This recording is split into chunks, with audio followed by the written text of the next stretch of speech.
What's that really good graphic novel or book that you want people to read? You've been pushing Blankets on me for... Blankets, well, it's only been out for like, what, 5 years? I mean, you'll get around to it eventually. Yeah, eventually. Blankets, I mean, one of the best graphic novels ever in the history of the medium. I mean, it's just awesome book. Some stuff that, I mean, Pride of Baghdad just came out in softcover. Right. It's only $12.99. It's pretty cheap. I cannot recommend that book. I know, but I'm an animal lover, and I can't get to that. Animal lover a lot, man. If you have a heart, it's gonna get torn out of you. I know, and I get it. That's 4 pages, man. I have enough of that happen everywhere else. But I think it is a book. Brian K. Vaughan, again, writing that, and man, that is a book that like should be in libraries. Seriously, I think people need to read that book. I mean, it's just an amazing book. What else? I mean, there's the trades that always come out. I mean, Invincible is always. I don't know if you read Invincible. Robert Kirkman. Invincible, probably, maybe the best. Another guy who doesn't return my calls either. Bendis published your phone number in Powers, and I called you, and you won't call me back. So the guy's busy, man. But he puts out top-notch stuff. He writes a lot of books. But I mean, Invincible, bar none, the best superhero comic in like. New superhero comic in the last decade. Right. I mean, that is the superhero book. I mean, if you know people who you kind of want to get into comics and they read indie stuff, but maybe you want to turn them on to something superhero-y, you give them Invincible, and like that is a very easily accessible book, and they do it's a great fucking book. Great title you would give to your girlfriend. Oh man, I was bad mouthing Wonder Woman before, but I did say that the Alan Heinberg run was really good. He set up this week the Who is Wonder Woman hardcover came out, which collects the Alan Heinberg 5 issues, 5 issues and then the annual. Terry Dodson art. It's a great Wonder Woman book. How about outside of like something independent? Or outside of DC and Marvel. Oh man, I've given blankets to many of my female friends for Christmas presents and birthday presents. That we were just talking about that. Boy, Why the Last Man? Why the Last Man? That's a good one. That's a good one. I can see that. Kids.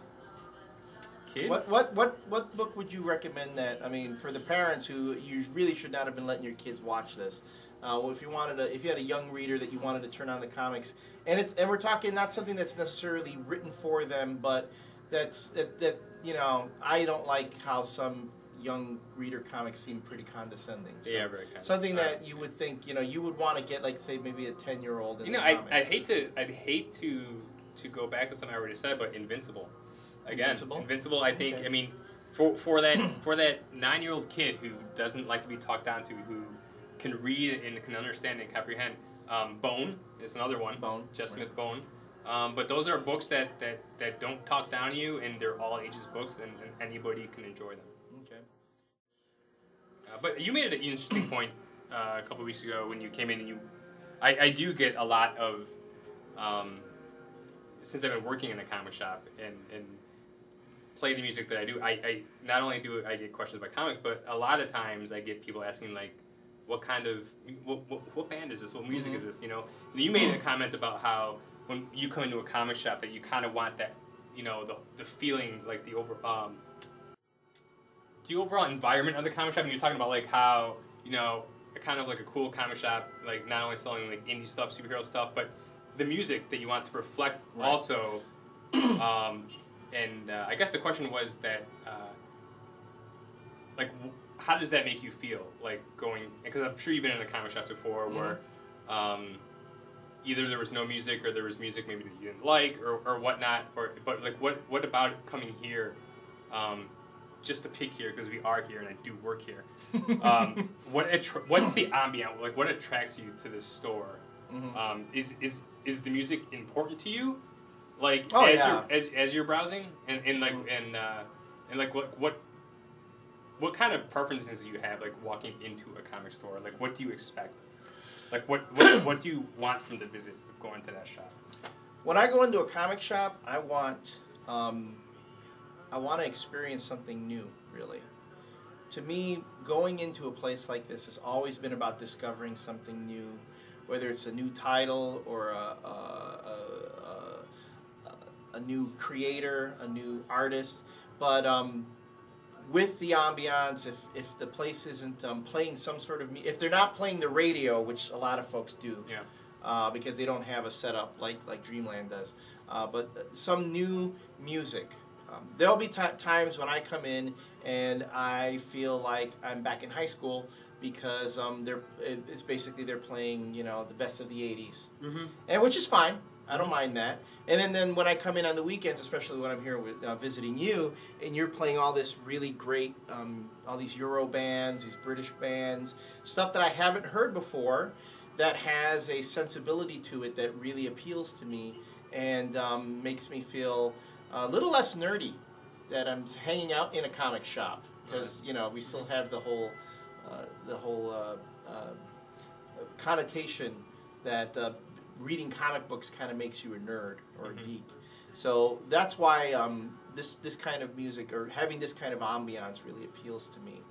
I think for comic shop owners, they really should take that. If you're running a comic shop, the shop itself can sell as much as anything.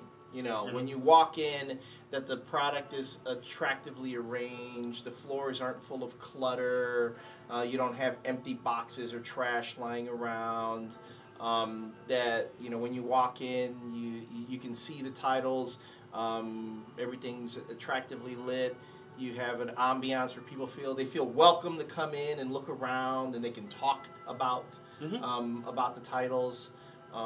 That's why, well, heck, that's why I come here every weekend. You know, we have our discussions.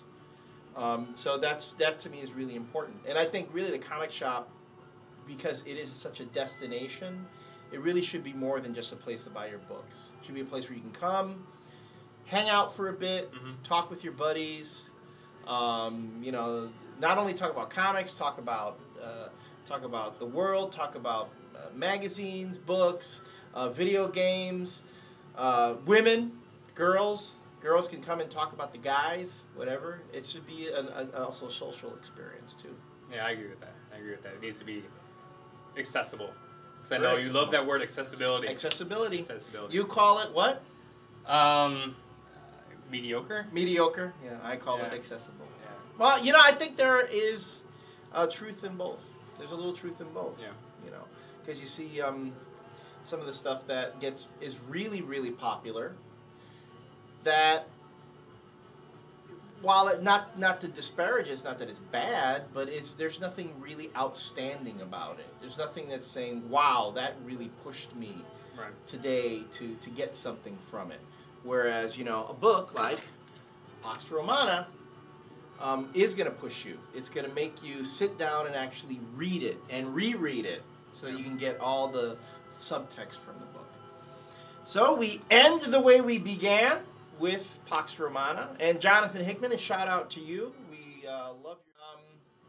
Thanks for listening to us ramble and amble for a while here. If you're still here. If you're still here, unless you've just, you know, had enough of this shit and like, 5 minutes was enough, I'm out of here. We promise that next time we'll get better. And if you have any comments, any questions, if you just want to, heck, if you're in the area and you want to participate in one of these conversations sometime, come on down. We'd be happy to have you. So let us know. Just email us. Email me at comicculturewarrior.com. Jose, your email? I'm not going to give that out right. You don't want to give it out right now? No, they can just address stuff to you. Address it to me? Yeah, I'll set up an email address specifically for this. Okay. So... Okay. You know, I don't. You're gonna get a lot of stalking. Yeah, I don't need that shit. I don't know if you need that right now. Okay. I don't need the hassle. Not that I don't want women stalking me, but it's never women. I know. And even when it's women, it's not the wrong like women. It's the wrong women, right? But we never got to talk about women. You wanted to talk about women. Well, we'll talk about it next time. All right. We'll talk about it next time. Okay. Thanks, folks. Thanks for joining us.